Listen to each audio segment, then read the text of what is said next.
أكبر حديقة أثرية في عموم العراق وإقليم كردستان، 130 كيلومترا مربعا. الإمبراطورية الأشورية الحديثة، القرن السابع قبل الميلاد، حديقة الملك سنحاريب. بأمر الإله آشور السيد العظيم، أنا سنحاريب حاكم كل الملوك على مياه القنوات التي حفرتها.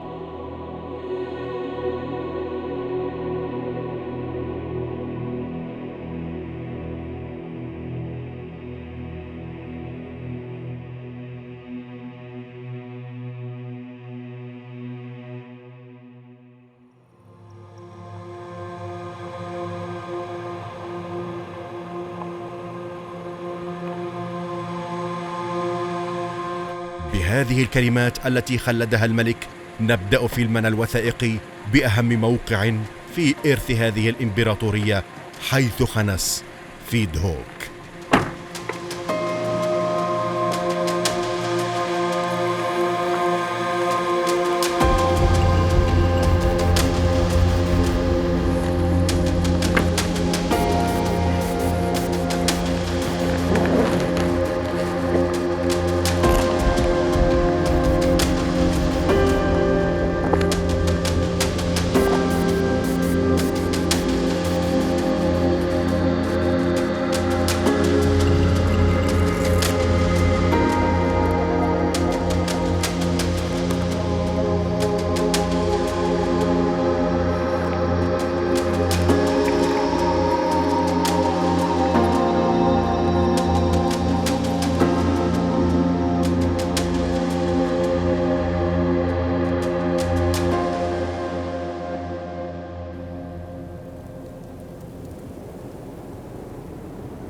لنتفق في البداية على أن تعبير الحديقة مجازي، إذ لا وجود لها، لكن الآثار التي خلدها الملك سنحاريب في 4 مواقع أثرية داخل دهوك صنفت بمثابة حديقة أثرية من قبل المختصين. تتربع على مساحة شاسعة تمتد إلى 130 كيلومترا مربعا. خنس، جروانة، فايدة، هلامة، نتحدث عنها في الفيلم الوثائقي حديقة سنحاريب.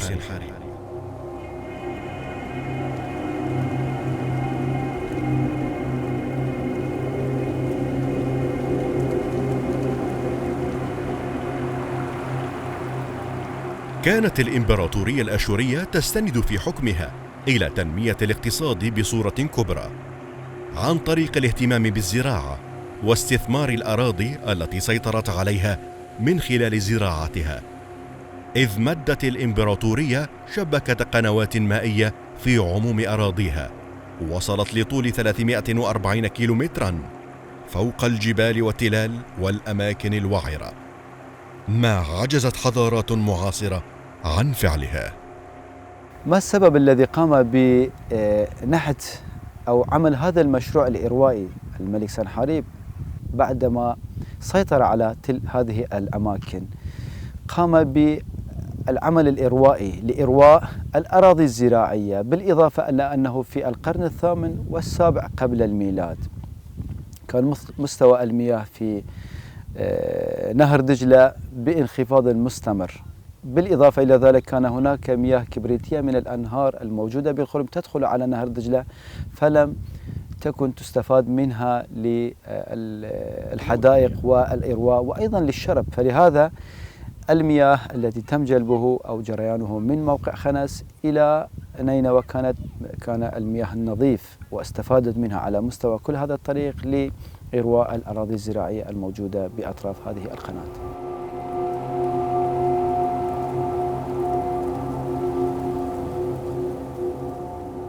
أبرز موقع في جميع هذه المواقع وأهمها خنس، إذ ستكون البداية منه. من حيث انتهينا في فيلمنا أرض خانوسة نبتدئ فيلمنا الجديد، حيث أكبر حديقة أثرية في عموم العراق وكردستان. شاهدوا حديقة سنحاريب.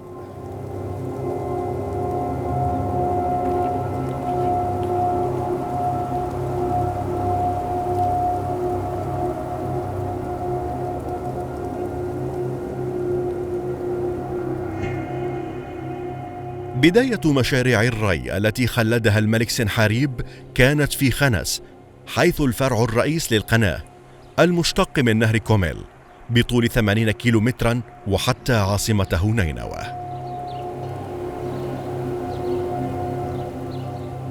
في الطرف الجنوبي من المنطقة الأثرية لا يزال جزء من القناة الأصلية مرئيا، ونفق قصير محفور في الحجر.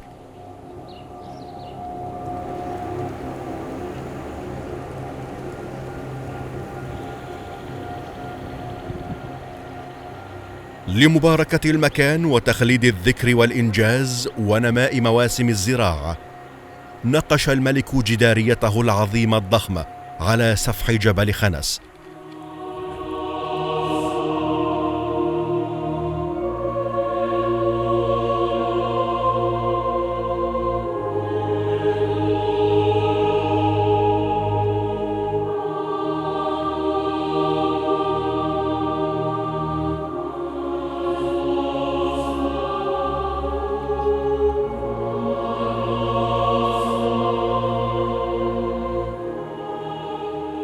يتقدم سنحاريب الجدارية المنحوتة ويتأخرها، ويعتقد أن من يتأخرها ابنه أسرحدون.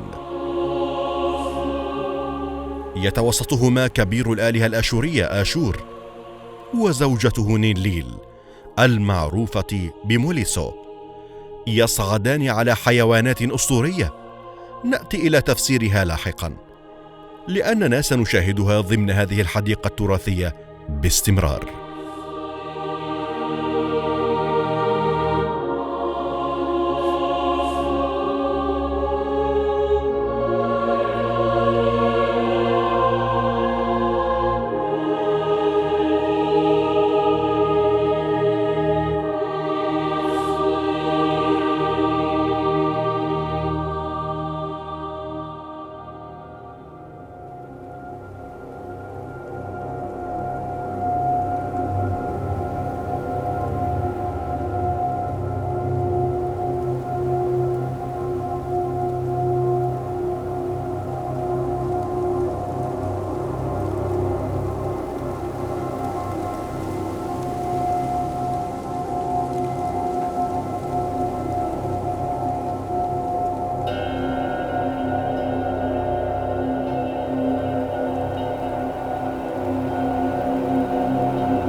في الفيلم الوثائقي السابق صورنا هذا المكان وشاهدنا آثاره وكيف بدأت قناة سنحاريب، بعض الأماكن التي تمتد إلى ذلك المكان سنركز عليها في هذا الفيلم لكي نربطها في المشاريع الأربعة في أكبر حديقة أثرية كما قلنا لكم.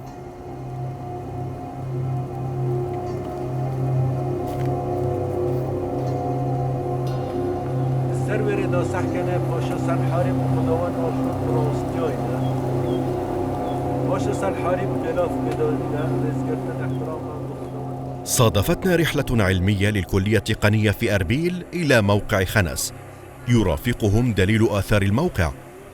شاهدتهم بشغفهم وهم ينظرون إلى الآثار ويصغون إلى الشرح.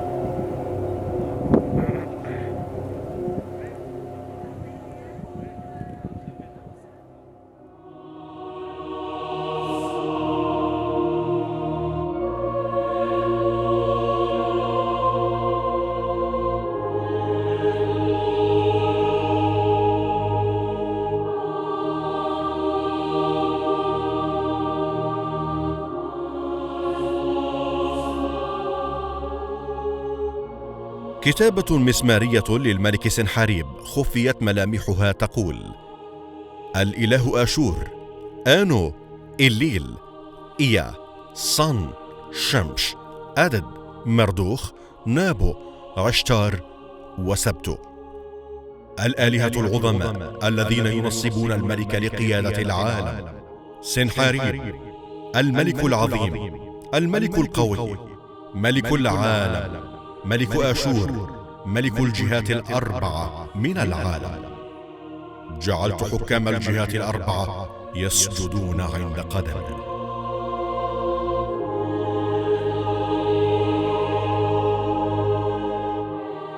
في هذا الوقت قمت بتوسيع مدينة نينوى بشكل كبير، وأعددت سورها الداخلي والخارجي الذي لم يسبق بناؤه من قبل، ورفعتها إلى ارتفاع الجبال. كانت حقولها قد تحولت إلى أراضٍ قاحلة بسبب نقص المياه، ولم يكن لسكانها دراية بالري الصناعي، وعيونهم كانت على الأمطار من السماء.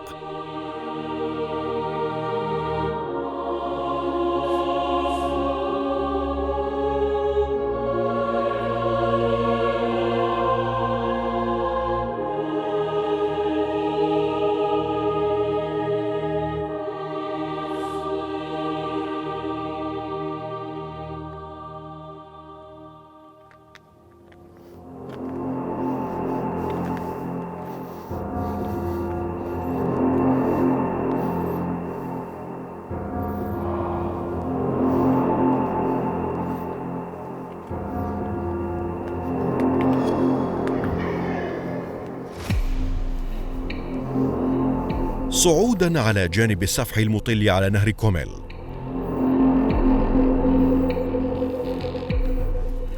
توجد عدة حفر متناسقة يحتمل أن لها علاقة بإظهار جمالية المياه عند تدفقها فوقها لتظهر كشلال، أو إنها استخدمت لزراعة الأزهار أو مخزن لعصير العنب.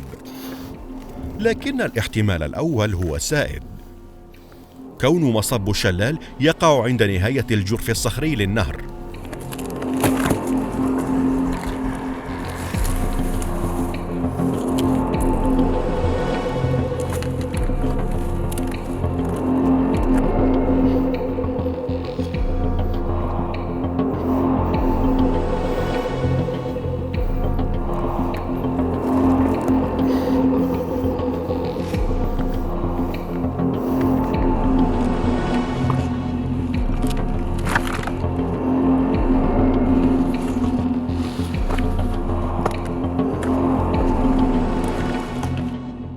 ويتضح أن رأس أسد هناك يثب عليه أسدان، كان بمثابة وصول المياه إلى النهر عبر ماسورة صخرية حفرت من خلال وجه الأسد.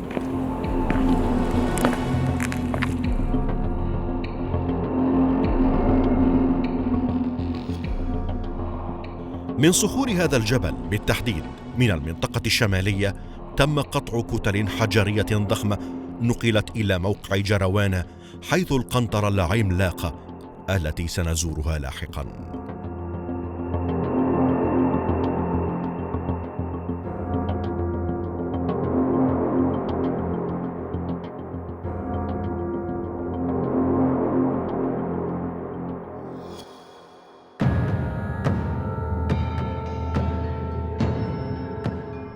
وإلى خلف الجبل الذي يحتضن قناة سنحاريب على جانب من قرية خنس، واحد من أكبر مصانع النبيذ القديمة التي من الممكن أن تشاهدها بعينك، تعود للقرن السابع قبل الميلاد. في السنوات الماضية قمنا باكتشاف أكبر المعاصر في بلاد الرافدين، معاصر النبيذ خلف منحوتة خنس، حوالي 16 معصرة نبيذ التي تعتبر من أكبر المعاصر اللي تم اكتشافها إلى الآن.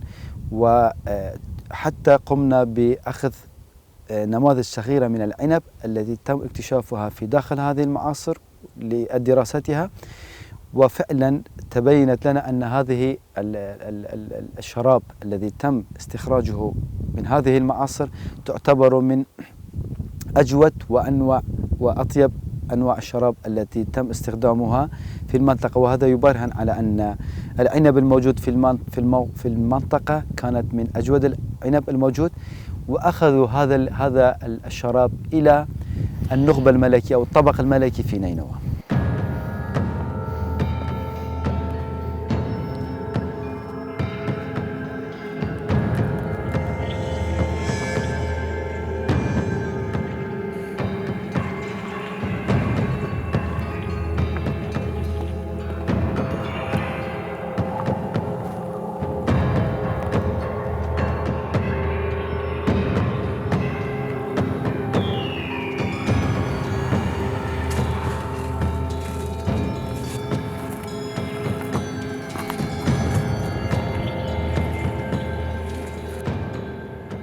ويعد هذا الاكتشاف الأول من نوعه في العراق وكردستان، إذ عثرت بعثة إيطالية مشتركة برفقة دائرة آثار هوك على قرابة 20 معصرة لاستخراج العصير من الفاكهة استعدادا لتخميره.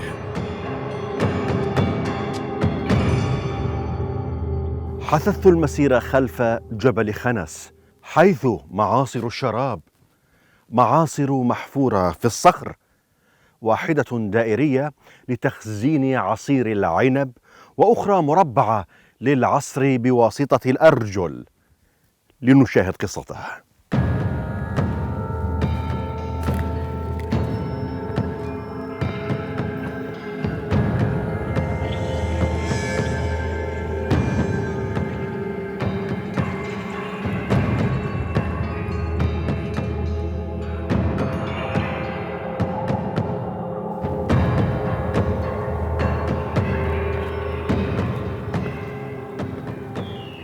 تتكون المعاصر من إناءين محفورين بالصخر يجاور الإناءان بعضهما، ويتصلان من خلال ماسورة محفورة هي الأخرى بالصخر.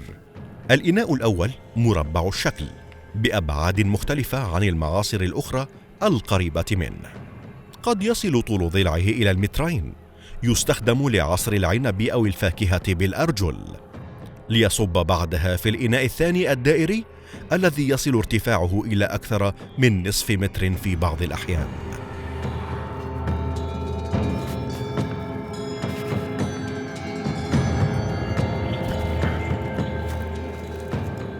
يجري عصير العنب من هذا المكان تحضيرا لتخميره.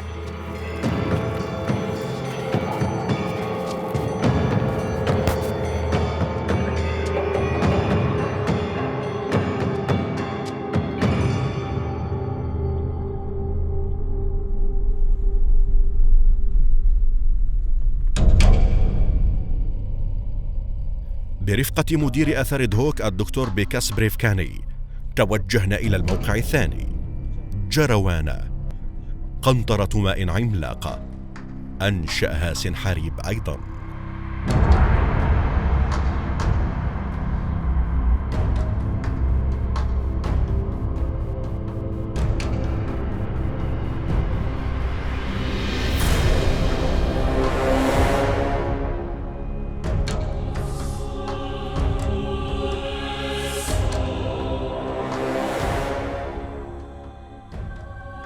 تتميز أعمال قناة سنحاريب بأعمال هندسية معقدة، لكنها لم تتم دراستها مفصلا. أقل ما يقال عنها أنها مذهلة، كونها حفرت في مناطق جبلية وروعيت فيها مسارات جريان المياه.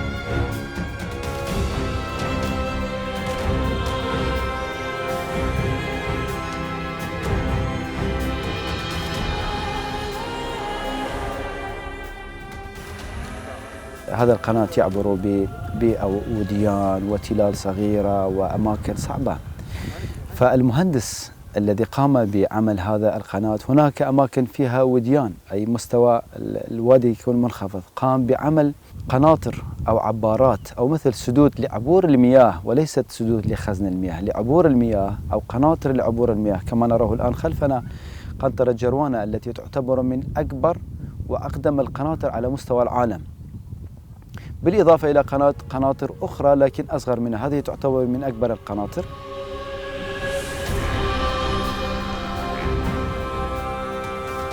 كل ذلك بأساليب نسميها بدائية، لكنها مقارنة بعصرنا قد تفوقنا تطوراً.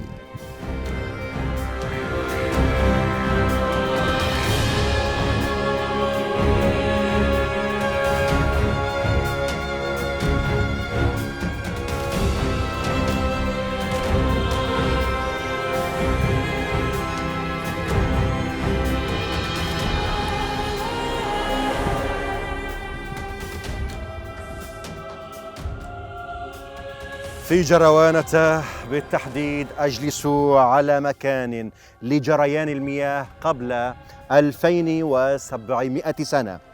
هذا المكان هو مكون من 2,500,000 حجارة مرصوفة فوق بعضها بطريقة هندسية بديعة.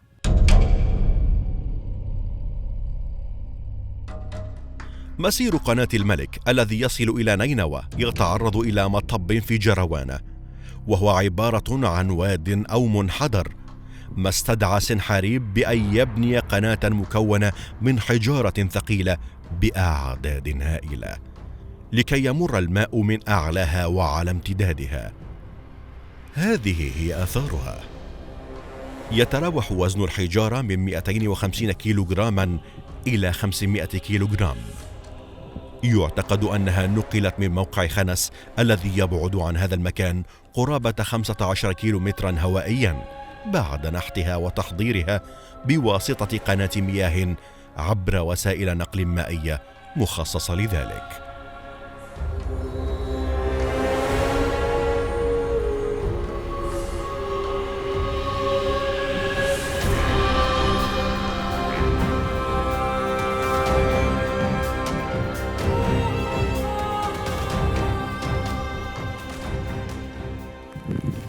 في حالة الأمطار والسيول كانت حسابات مهندسي القناة حاضرة، إذ جعلوا فيها 13 نفقا تسمح لتدفق المياه من أسفلها.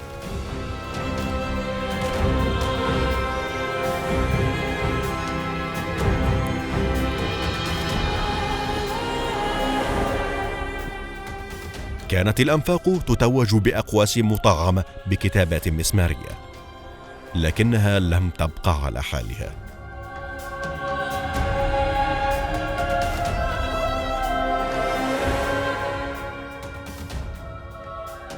يبلغ عرض القناة بدون أقواسها 22 مترا، والطول الإجمالي يصل إلى أكثر من 280 مترا. إذا افترضنا أن متوسط أبعاد حجارة قناة جروانة 50 سنتيمترا مكعبة، فإن عدد الأحجار المستخدمة سيكون قرابة 2.5 مليون حجر وربما أكثر.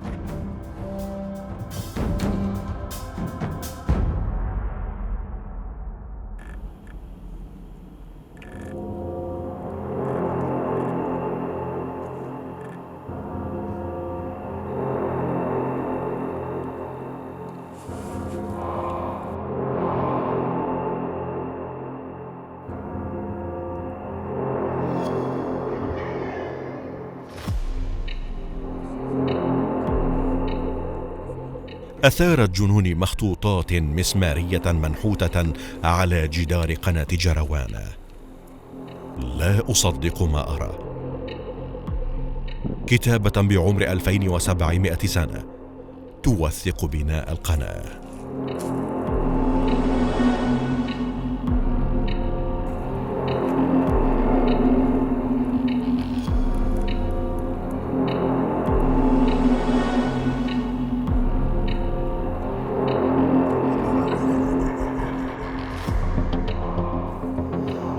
لا أستطيع أن أحبس مشاعري أو أن أتحدث بحيادية. أقف أمام واحد من أعظم الجدران المسمارية على طول قرابة 50 مترا، مخطوطات مسمارية. ماذا تعني بعمر 2700 سنة؟ صراحة أنا مندهش كثيرا. لنتابع قصة هذه المخطوطات على قناة جروانة ضمن أكبر حديقة تراثية وأثرية في العراق وإقليم كردستان.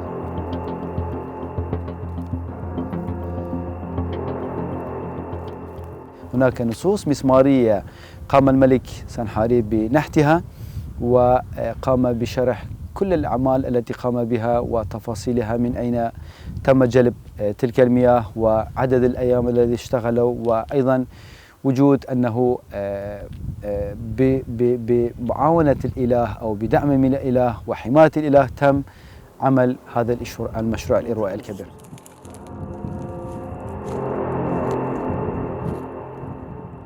تم التنقيب في جروانة بواسطة فريق من المعهد الشرقي في شيكاغو في العام 1933. تعرض الجزء الغربي من الجانب الجنوبي في الماضي لانهيار، وتم إصلاحه بشكل محرج وعشوائي. في عملية الإصلاح تم استخدام الكتل ذات النقوش المسمارية، وتم تجميعها بطريقة عشوائية تماما، ربما من آثار أخرى.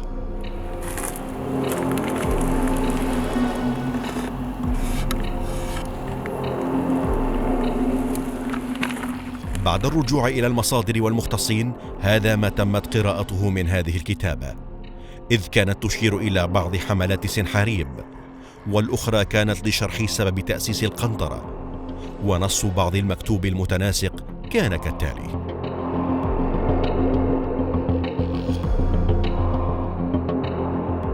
سنحاريب ملك العالم، ملك آشور، يقول: لمسافة طويلة من نهر الخوصر تسببت في حفر قناة إلى موج نينوى فوق القطع العميق الوديان.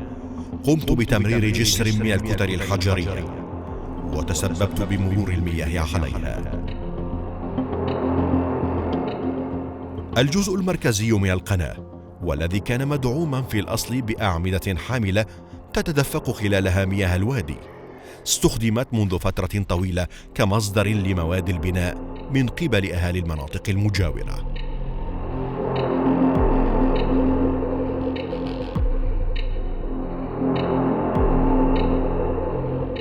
أدركنا الوقت ونحن في ذات الموقع.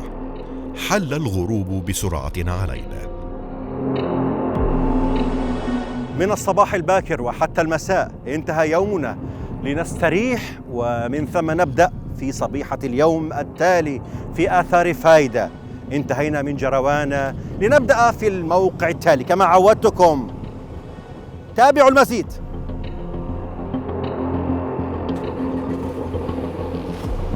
ما ندينا بك يا كامون، عشت ايدك. تسلم تسلم كاكا.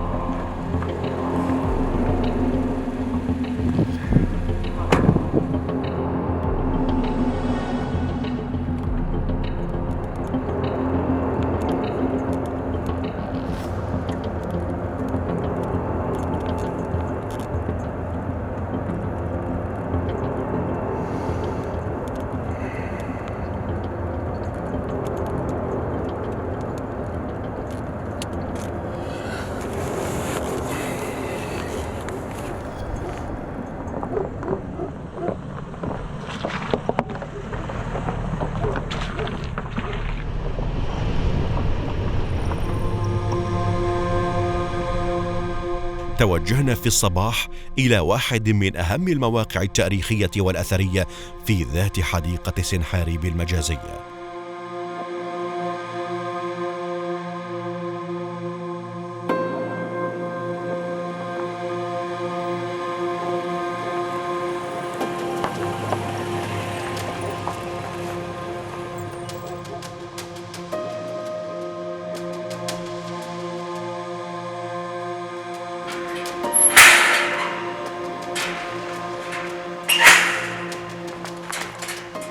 يقال أن 13 منحوتة للآلهة السبعة الآشورية برفقة الملك سنحاريب تقبع في هذا المكان فوق جبل داكا، بالتحديد في موقع فايدة الأثري. لوحة دلالية عند بداية المدخل، عند تصوير رمز الQR عليها يظهر لك الموقع بالتفصيل. موقع نادر من نوعه، يتكون من 10 كيلومترات من القنوات الإروائية التي تطوق الجبل والمنحوتات الآشورية الكبيرة.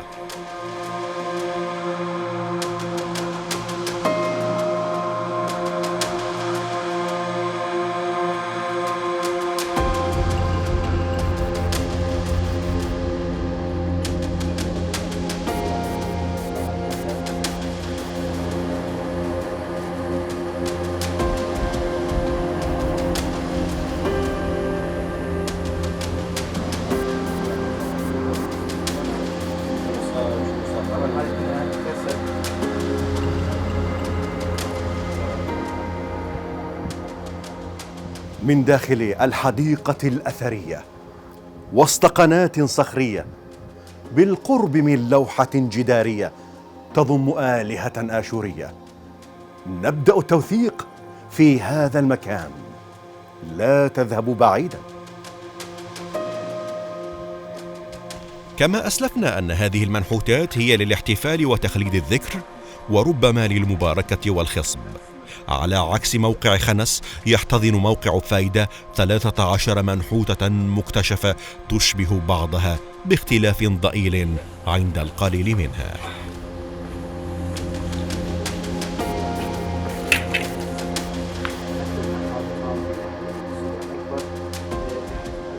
في سنة 1973 جوليان ريد أول من قام باكتشاف 3 منحوتات هناك، ومن ثم قمنا بأعمال مسح أثري في المنطقة مع جامعة أودين الإيطالية ومديرية الآثار والتراث في دهوك بمساعدة حكومة إقليم كردستان. قمنا بالمسح الأثري واكتشفنا 6 منحوتات أخرى في نفس الموقع. وفي سنة 2019 قمنا بأعمال التنقيب هناك إلى سنة 21 اكتشفنا 13 منحوتات أثرية تشبه تلك المنحوتات التي تم نحتها في موقع هلامتا. طبعا هذه المنحوتات نحتت على حافة جبل دكا على طول القناة. كان لابد من تسليط الضوء على التفاصيل المنحوتة الدقيقة، وماذا تعني وإلى ماذا تشير. إن المشهد العام لجميع المنحوتات يعبر عن الملك، وهو يعبد الآلهة التي تقف على أقدامها فوق حيوانات ومخلوقات أسطورية. الأشكال نحتت على سطح الصخور داخل إطارات، وتم عملها بدقة متناهية. لو نلاحظ أو كيف قام النحات بعمل هذه المنحوتة هي من الأعجوبات على مستوى العالم. يعني أنت عندما تقوم بنحت على صخر كبير ليست من الأعمال السهلة. تعال نشوف النحات كيف قام بنحت. يعني شوف هنا العين بارزة، شلون 3D بالضبط، ثلاثية يعني الأبعاد. شوف الفم تبع الحيوان، شوف القرن اللي عنده هذا اللي شو اسمه الحيوان؟ أبوبو أو البوبو. شوف القدم، حتى عضلات الموجودة هنا، شوف حتى القدم، القدمان الأماميتان، هاي أقدام النسر بالأخير وبالبداية قدم أسد. نعم. السنة الماضية في إحدى المنحوتات في فايدة قمنا باكتشاف نقطة للون أو صبغ أحمر اللون، وهذه السنة أيضا قمنا باكتشاف صبغ آخر موجود في خنس أثناء صيانة هذه المنحوتة، بقعة ملونة باللون أحمر. قمنا بفحصها، طلعت هذه البقعة الملونة أصلية تعود إلى تلك الفترة. هذا يدل على أن المنحوتة كانت ملونة بالكامل باللون الأحمر لإبرازها للناس للزوار، أو ربما قاموا باستخدام طريقة النحات، ربما قام باستخدام طريقة قام بتلوين المكان قبل البدء بالنحت، عمل 3D للموقع للنحت حتى يقوم بصيانته. لكن الأكثر توقعا هو أن الموقع كان ملون، وهذه الألوان تم استخراجها من الحشائش الموجودة بالقرب من هذه المكان.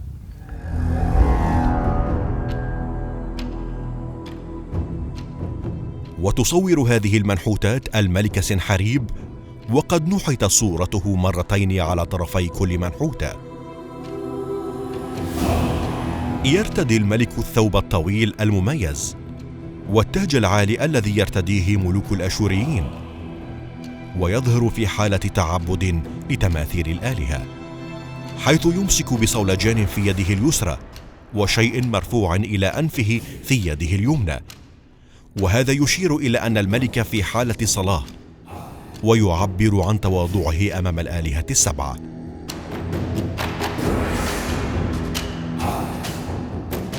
من المحتمل أن فكرة تخطيط القناة ومنحوتاتها التقليدية تعود إلى الملك الآشوري سرجون الثاني 705 إلى 721 قبل الميلاد، أو ابنه سنحريب الذي خلفه.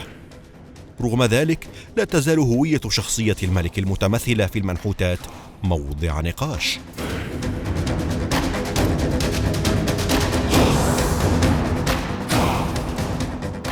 من جهة اليمين يأتي الإله آشور مباشرة أمام صورة الملك، وهو كبير الآلهة الآشورية وأهمها. يقف على مخلوقين أسطوريين، تنين موشخوشو وثور أو وحش أبوبو. يعتقد أن الكلمة العراقية الدارجة موخوش قد جاءت من وصف هذا الكائن الأسطوري موشخوشو، الذي تمثل قوائمه الأمامية أقدام الأسد، أما الخلفية فهي لمخالب النسر بذيل يشبه رأس الثعبان.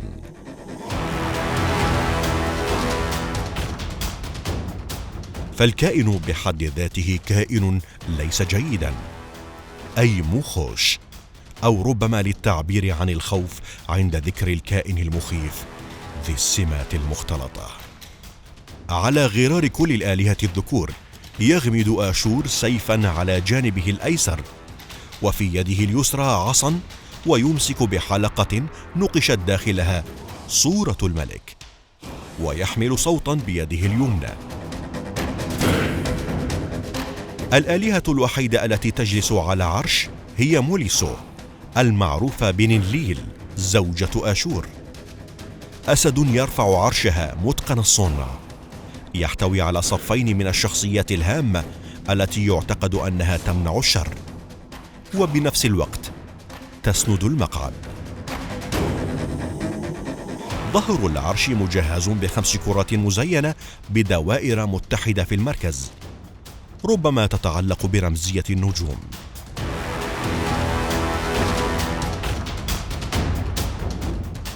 إله القمر سين هو الثالث، يميز من خلال الهلال الذي فوق تاجه.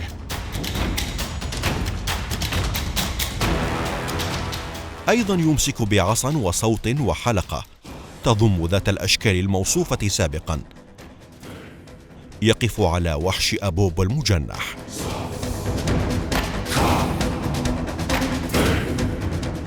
يلي سين نابو إله الحكمة، وهو ابن آشور، يقف على الحيوان الأسطوري موشخوشو.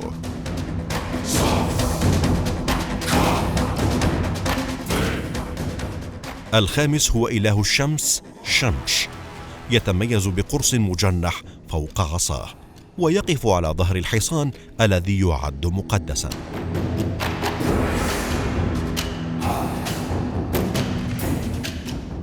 أدد هو الإله السادس، إله الرعد والعواصف، فوق رأسه تاج تعلوه نجمة، ويحمل حزمة من الصواعق في يده اليمنى، وهو الإله الوحيد الذي لا يحمل حلقة الملك في يده اليسرى. يقف أدد على حيوانين أبوبو والثور.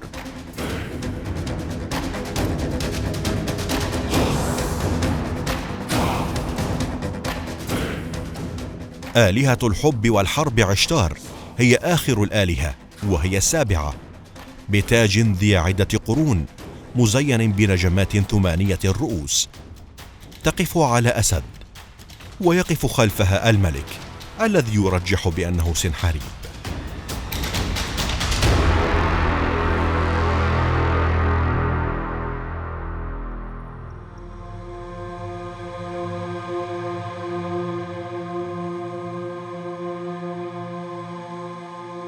تتكرر هذه الأشكال في كل المنحوتات تقريبا، وتطل على سواقي الماء التي أنشأها الملك، معظمها متشابهة.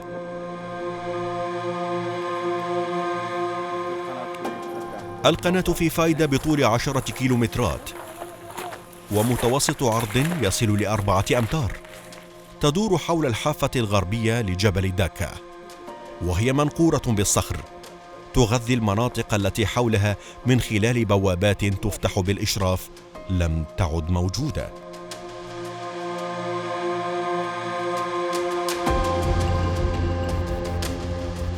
على طول القناة توجد حفر منتظمة على ضفتها الغربية، تبعد عن بعضها بمسافة أكثر من 2 متر.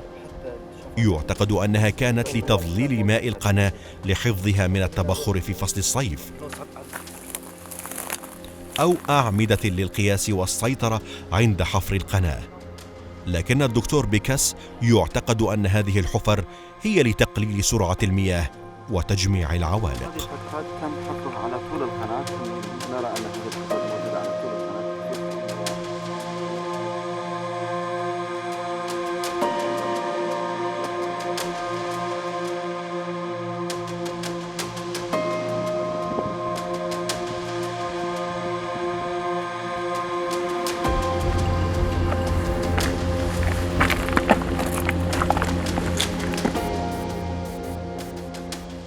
كانت هذه القناة مقدسة على ما يبدو، حيث أنها تحتوي في بعض الأماكن على سلالم للنزول إليها وتنظيفها ربما،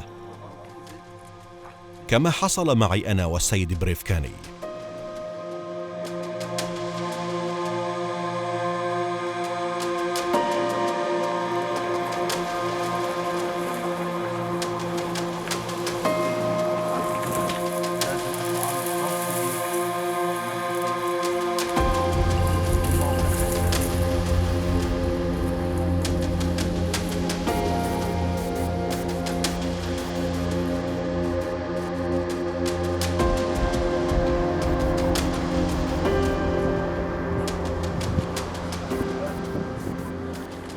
ما يدعم نظرية السيد بريفكاني بشأن هذه الحفر على طول القناة أن ساقية تأتي من أعلى الجبل قرب منحوتة ما توجد حفرة نهايتها تشبه هذه الحفر. من مكانها يتوقع أنها لتقليل سرعة المياه.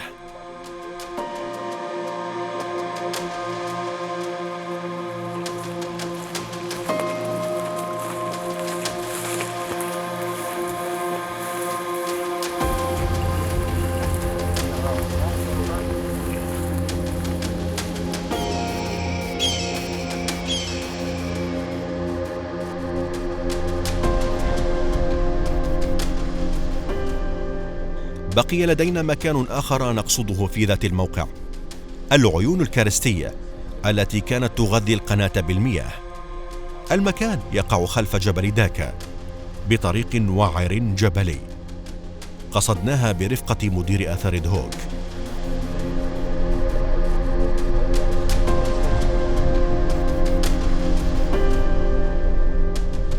تتبعناها حتى وصلنا إليها. تعتبر أعرض مكان في القناة.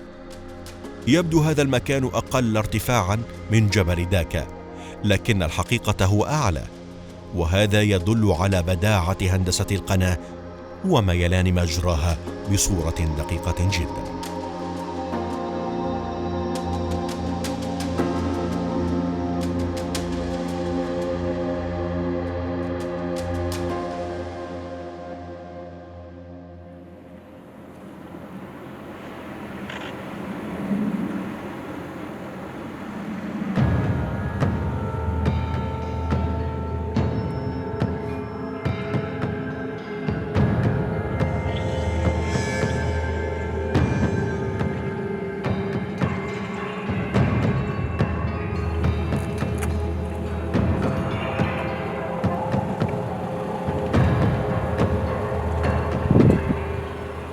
آخر محطة لنا في هذه الحديقة منحوتة هلامتا التي تقع أعلى سفح الجبل الأسود المعروف بزاوة.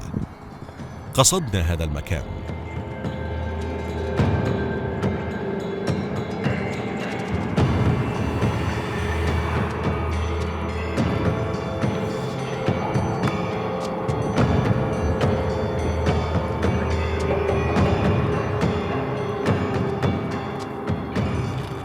أنا الآن على ارتفاع 1065 مترا أتتبع الآلهة الآشورية والمنحوتات السنحاريبية لنقول هكذا، لكن الآن على ارتفاع سفح جبلي خطير وصعب.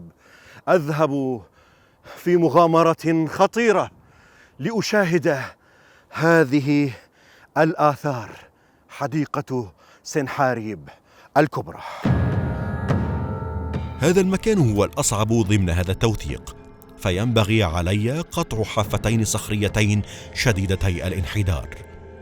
المسافة قريبة 200 متر تقريبا، لكن مسيرها نزولا. لو أخذنا طريق الصعود من أسفل الجبل لكان أسهل، لكننا نضطر إلى أن نقطع مسافة أطول صعودا. وأنا لست على دراية بطرق الجبال وتسلقها كالسادة الكرد.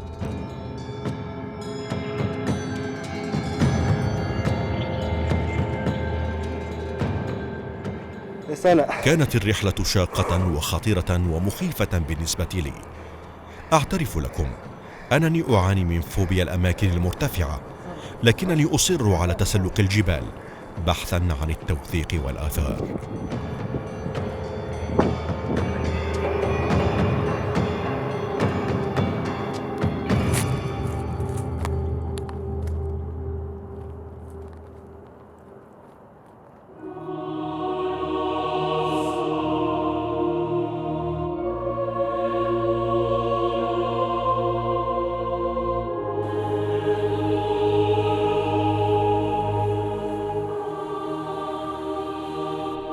أخيرا وصلت إلى منحوتات هلمتا.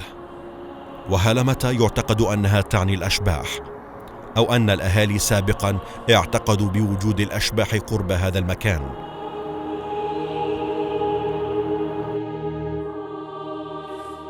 المكان يقابل تل مالطا الذي لم ينقب فيه إلى هذه اللحظة، ويطلق أيضا على منحوتات هلمتا بمالطا.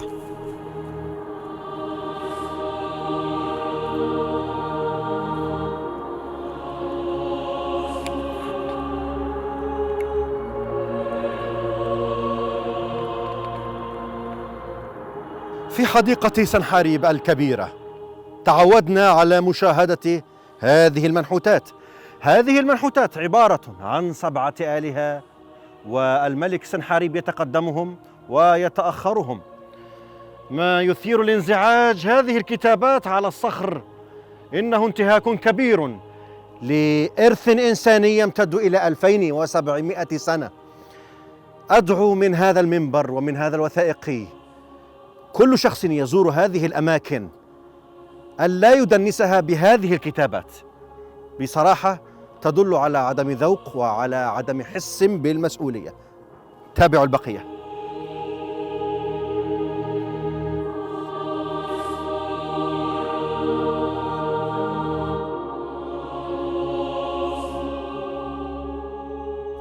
يعتقد أن مدينة آشورية قديمة أساسها تحت هذا التل، وربما أن آثار هلمتا والآلهة ال7 الآشورية بمقابلتها للتل لها دلالة على هذه المدينة. ربما دلالة أخرى لوجود ذات المنحوتات على هذا الجبل كونها بالقرب من نهر دهوك وتقع على يساره.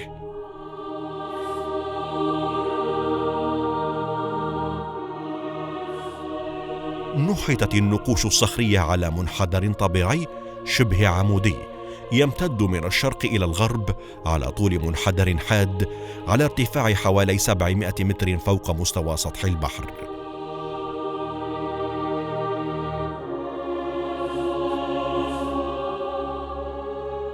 تم نحت سلسلة من 4 ألواح على جدار الحجر الجيري الطبيعي، يبلغ عرض كل منها حوالي 6 أمتار وارتفاعها 2 متر.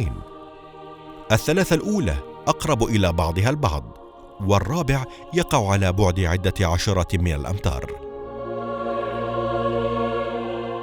تعرضت جميع الألواح لأضرار ملحوظة بسبب العوامل الجوية والتخريب.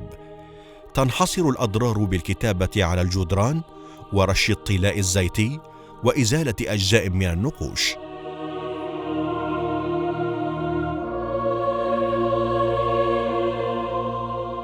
وفي إحدى النقوش الصخرية فجوة كبيرة سببها قبر أو منسك لراهب يعتقد أنه زردشتي.